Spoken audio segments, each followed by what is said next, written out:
नमस्कार, मी आरीबाई प्रियंका घेऊन आले 100 डेज चॅलेंज, ज्यामध्ये मी माझी इन्कम आणि माझ्या सर्व डिझाईन शेअर करणार आहे। आज माझ्या चॅलेंजचा डे आहे 66वा।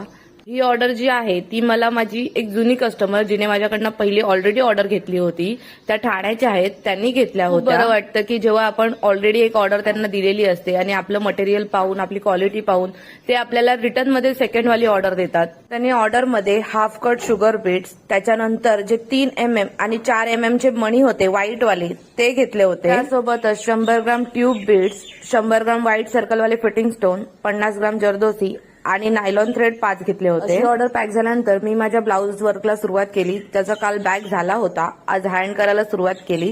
कर्व वगैरे मारून घेतले आणि जी जरी थ्रेड आहे ती करायला सुरुवात केली। जरी थ्रेडच्या 2 लाईन मारून झाल्यानंतर शुगर बीट्सची जी लाईन आहे ती मारायला घेतली।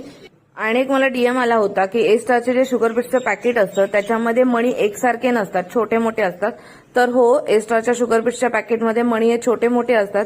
कदाचित तुम्हाला एखादं पॅकेट भेटेल त्याच्यामध्ये तुम्हाला एकसारखे मणी भेटेल, पण मोस्ट ऑफ टाइम तुम्हाला हे छोटे मोठेच मणी भेटणार। नंतर मी जे लीफ होते ते लीफ करायला घेतले। लीफ करताना बघून घ्या की मी बुट्टी कशी मारते, कारण मला त्याचाही डीएम आला होता की मॅडम जी लीफ केले त्याच्या बुट्टीचा तुम्ही व्हिडिओ टाका।